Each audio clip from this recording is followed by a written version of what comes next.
Eu, Cristiane F., 13 anos. Drogada, prostituída.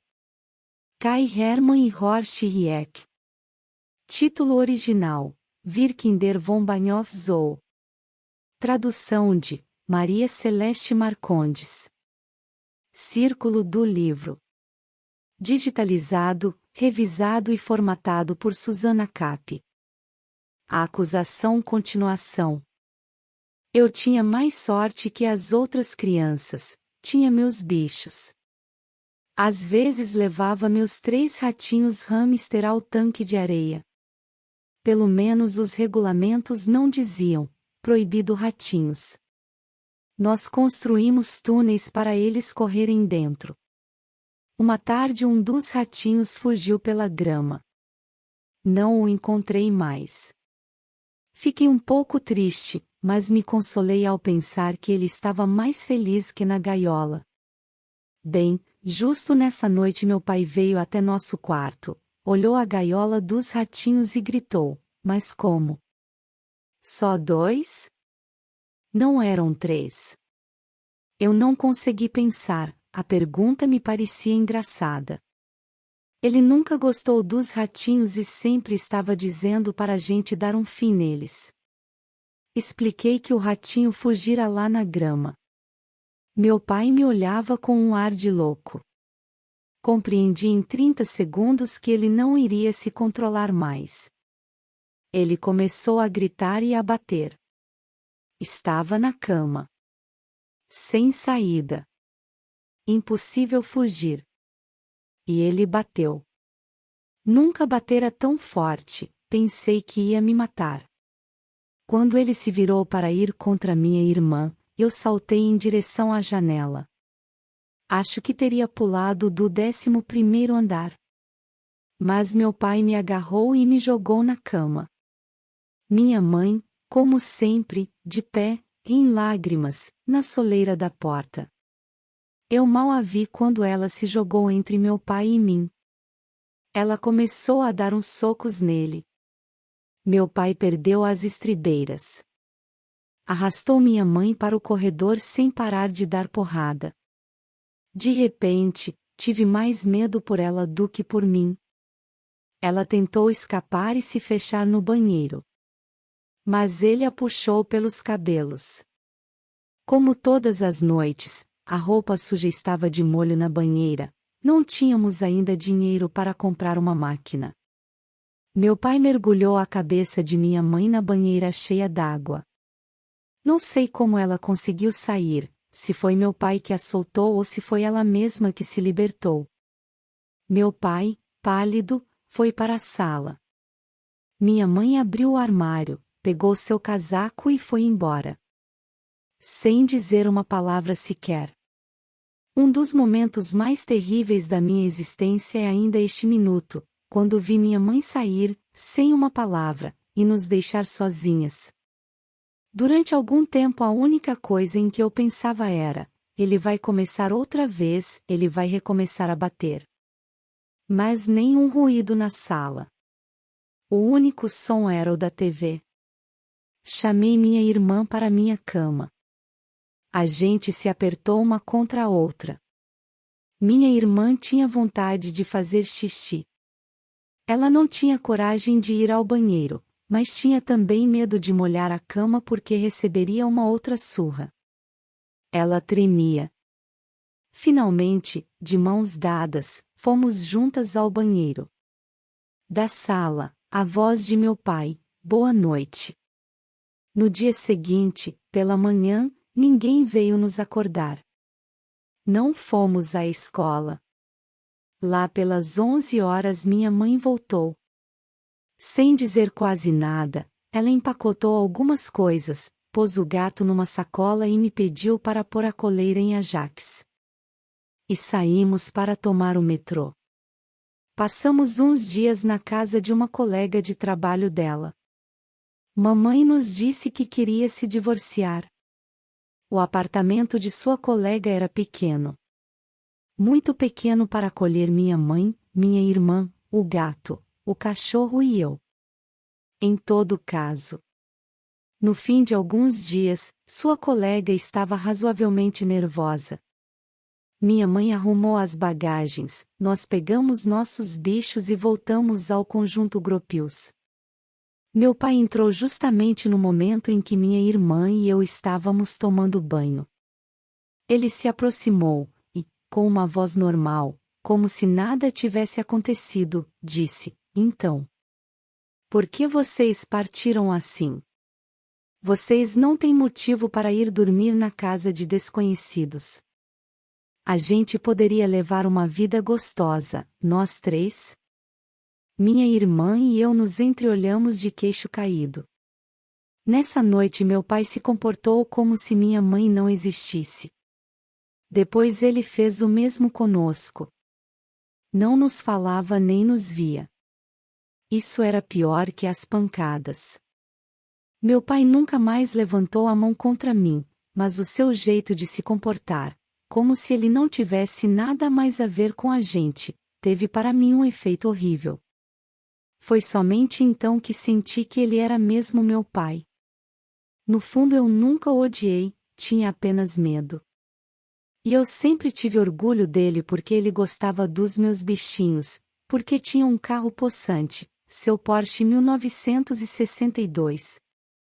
E, de repente, eis que, de certa forma, ele não era mais nosso pai, mesmo morando sob o mesmo teto no minúsculo apartamento. Ainda por cima me aconteceu uma pior, a Jax teve uma perfuração abdominal e morreu. Não havia ninguém para me consolar. Minha mãe só pensava nos seus próprios problemas e em seu divórcio. Chorava sempre e nunca mais riu. Eu me sentia muito só. Uma noite, bateram à porta. Fui abrir. Era Klaus, um amigo de meu pai, que viera buscá-lo para ir ao boteco, mas meu pai já havia saído. Minha mãe convidou-o a entrar. Ele era bem mais moço que meu pai. Devia ter 22 ou 23 anos. De repente ele perguntou à minha mãe se ela queria jantar com ele. Ela logo respondeu: "Sim, por que não?" Foi depressa mudar de roupa, saiu com o cara e nos deixou sozinhas. Outras crianças talvez sentissem certa tristeza. Eu também, por uns momentos. Mas logo, comecei a pensar que estava contente por ela, de verdade. Ela tinha um ar feliz ao sair, mesmo que não demonstrasse muito. Minha irmã tinha a mesma opinião. "Mamãe está bem contente", ela dizia. Desse dia em diante, Klaus vinha sempre quando meu pai estava ausente. Um domingo, eu me lembro com detalhes, minha mãe me mandou levar o lixo lá fora. Ao voltar, eu não fiz nenhum barulho. Talvez de propósito. Quando entrei na sala, vi Klaus beijando minha mãe. Foi uma sensação estranha. Fui direto para meu quarto. Eles não me viram, e não contei a ninguém o que havia visto. Nem mesmo a minha irmã, para quem nunca tive segredos. Agora o homem estava metido todo o tempo em nossa casa. Eu o achava antipático, mas era delicado com a gente. E com minha mãe, mais ainda. Ela não chorava mais e se escutava seu riso. Recomeçou também a sonhar. Falava do quarto que teríamos, minha irmã e eu, no novo apartamento, quando fossemos morar com Klaus. E meu pai ainda não mudará. E nem mudou quando, enfim, o divórcio foi homologado. Meus pais se odiavam, mas dormiam na cama de casal. E nós continuávamos a não ter dinheiro. Enfim nos instalamos em um outro apartamento em Rudo, uma estação além do conjunto Gropius, mas nem por isso tudo ficou um mar de rosas. Klaus sempre metido em casa, e isso me amolava. Ele continuava delicado, mas era um obstáculo entre minha mãe e mim. No meu íntimo, eu não o aceitava. não queria obedecer a esse jovem senhor. Passei a ficar cada vez mais agressiva com ele. Acabamos por discutir. Por coisinhas. Às vezes era eu quem o provocava. A maioria das vezes, por causa dos discos. Minha mãe me deu um toca-discos quando fiz 11 anos. À noite eu punha discos numa altura de estourar os tímpanos. Uma noite, Klaus apareceu no meu quarto e me disse para baixar o som. Eu não fiz nada. Ele voltou e tirou o disco. Eu voltei a colocá-lo e fiquei plantada diante do toca-discos. Klaus me empurrou. Eu não suportava que esse homem me tocasse e comecei a berrar. Minha mãe, de modo geral, ficava sempre, prudentemente, do meu lado. Era ruim isso, a história sempre terminava numa discussão entre Klaus e ela. E eu aí me sentia culpada. Tinha alguém sobrando naquele apartamento. Na verdade, havia coisas piores que essas briguinhas ocasionais. Eram as noites tranquilas em casa, todos reunidos na sala, Klaus folheando uma revista ou mexendo nos botões da TV, minha mãe tentando estimular a conversa, ora com a gente, ora com seu amigo. Mas ninguém falava, e todos os seus esforços caíam por terra. Dava pena, realmente. Minha irmã e eu nos sentíamos demais na sala. Quando dizíamos que íamos dar uma volta, ninguém protestava. Klaus, pelo menos, parecia contente de nos ver sair. Por isso saíamos cada vez mais frequentemente e ficávamos lá fora, tanto tempo quanto fosse possível. Atualmente penso que Klaus não merecia nenhuma crítica. Ele só tinha 20 anos. Não sabia o que era uma família. Não tinha consciência do quanto minha mãe gostava da gente e nós dela. Que nós tínhamos necessidade de a ter todinha para nós durante o pouco tempo que passávamos com ela, à noite e nos fins de semana. Talvez ele tivesse ciúmes de nós. E tínhamos, certamente, ciúmes dele. Minha mãe queria estar disponível para nós e ao mesmo tempo para seu amigo. Mais uma vez eu reagi a essa situação me mostrando cada vez mais barulhenta e agressiva. Minha irmã ficando cada vez mais silenciosa. Ela sofria, mas sem saber exatamente por quê. Falava em ir morar com meu pai. Do meu ponto de vista era uma loucura, depois de tudo o que ele nos havia feito. E eis que ele nos propôs voltar a viver com ele.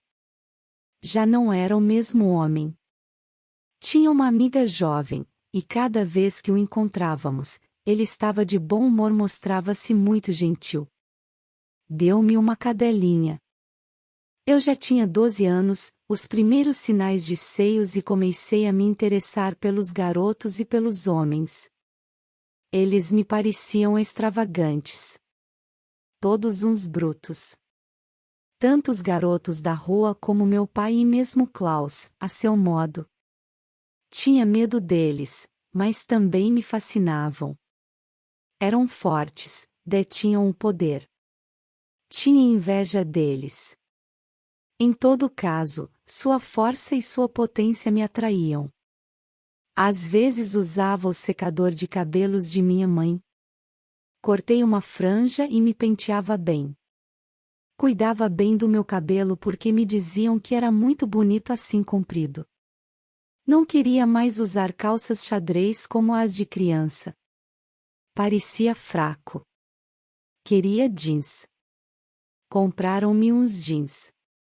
Fiz questão absoluta de um sapato de salto alto. Minha mãe deu-me um dos dela. Com meus jeans e de salto, andava pela rua todas as noites, até às 10 horas. Tinha a impressão de que não me queriam em casa, mas, por outro lado, achava legal ter tanta liberdade. Encontrava certo sabor nas minhas brigas com Klaus. Discutir com um adulto dava-me uma espécie de sentimento de poder. Minha irmã não suportava esse tipo de coisa. Ela cometeu um ato para mim incompreensível, foi para a casa de meu pai. Deixou minha mãe, o pior, me deixou. Eis-me ainda mais só. Mas para minha mãe o golpe foi terrível. Ela recomeçou a chorar. Dividida entre seu amigo e suas filhas, mais uma vez ela estava cheia de problemas. Acreditava que minha irmã não tardaria a voltar, mas ela ficou muito bem na casa de meu pai. Ele lhe dava mesada, pagava aulas de equitação e lhe ofereceu um verdadeiro colote. Era difícil para mim engolir tudo isso.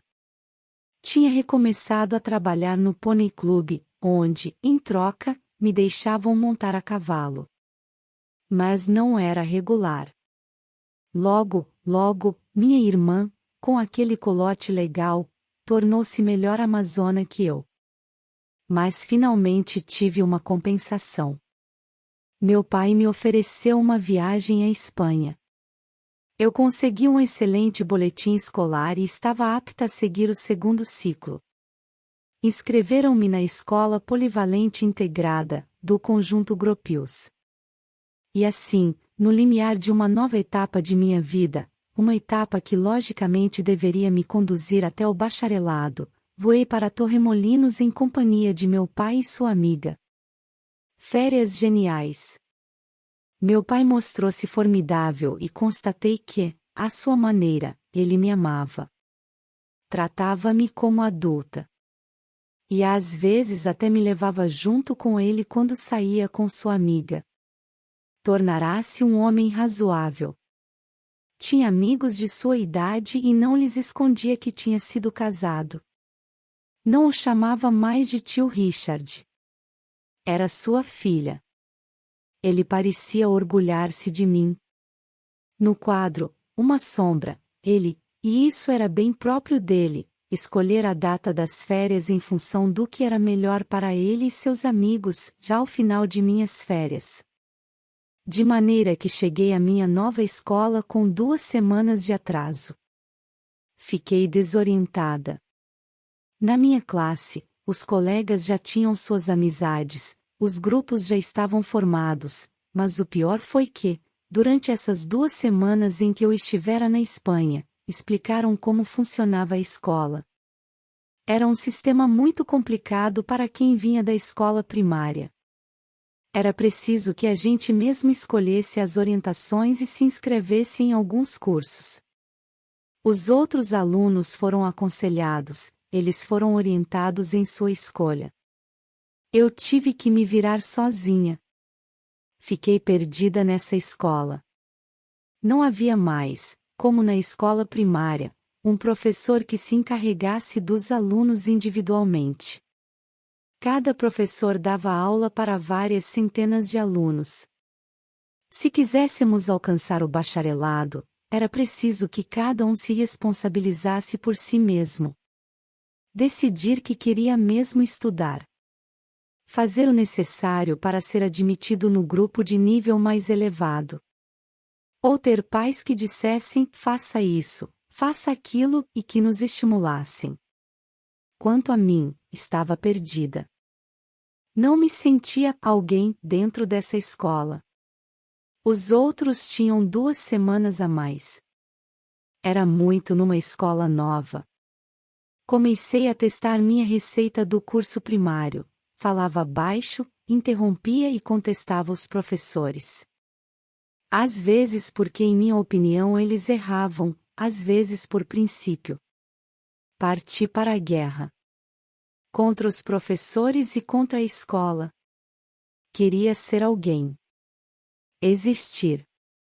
O chefe do bando, em nossa classe, era uma menina. Chamava-se Cassie, já tinha seios de verdade. Parecia ter 2 anos mais que os outros. Era também mais madura. Todo mundo a respeitava. Eu a admirava. Meu maior desejo era tornar-me sua amiga. Cassie também tinha um namorado, que era um cara gênio. Ele estudava numa classe paralela à nossa, mas já era bem mais velho. Chamava-se Milan. Tinha, pelo menos, 1,70 m de altura, cabelos compridos e encaracolados que lhe caíam até os ombros. Calçava sempre botas chiquérrimas e usava jeans apertadíssimos. Todas as garotas ficavam na paquera de Milan. O prestígio de Cassie não se devia somente ao tamanho de seus seios e ao seu jeito de adulta, mas sobretudo ao fato de ser amiga íntima de Milan. Naquela época, nós, garotas, tínhamos uma imagem precisa do cara que nos agradava. Não devia nunca andar com calças de boca larga, mas sim vestir jeans apertadíssimos. Rapazes que usassem tênis, achávamos simplesmente super caretas. Deveriam ter sempre sapatos na última moda e, se usassem botas desenhadas, então, era o máximo. Desprezávamos os garotos que atiravam bolinhas de papel ou sobras de maçã na sala de aulas. Eram os mesmos que, nos intervalos, bebiam leite e corriam atrás de uma bola de futebol. Considerávamos bacanas aqueles que, nos intervalos, desapareciam num canto para fumar escondido. Tinham, também, que saber beber cerveja. Ainda me lembro de como fiquei impressionada no dia em que Cassie me contou que Milan havia tomado um peleque daqueles. Eu me perguntava o que devia fazer para que um cara como Milan se interessasse por mim ou então, e no fundo era a mesma coisa, para que Cassie me considerasse sua amiga. Só seu apelido, Cassie, já era classe. Eu sonhava ter também um apelido bacana. Dizia a mim mesma: você não tem nada que fazer com professores que só vê uma hora de vez em quando. Qual é essa de se cansar para lhes agradar? O importante é ser aceita por gente com quem você passa o dia inteiro. E passei a modificar todo o meu comportamento na sala de aula. Não tinha nenhuma relação pessoal com os professores. Aliás, a maioria deles estava pouco ligando. Não tinham mesmo autoridade e a única coisa que faziam era berrar. Aprontei 1001. Em pouco tempo, fui capaz de, sozinha, acabar com uma aula. Naturalmente, por isso, passei a ser bem considerada por todos os meus colegas. Catava moedas no fundo das gavetas para poder comprar cigarros e ir para o canto dos fumantes. Cassie ia sempre em todos os recreios. Quando comecei a ir com mais frequência, senti que ela se interessou por mim. Nós nos encontrávamos à saída da escola. Afinal, um dia, ela me convidou para ir à sua casa. Bebemos cerveja, senti uma coisa gozada na cabeça e falamos de nossas famílias. Ela teve as mesmas merdas de problemas que eu. Até pior.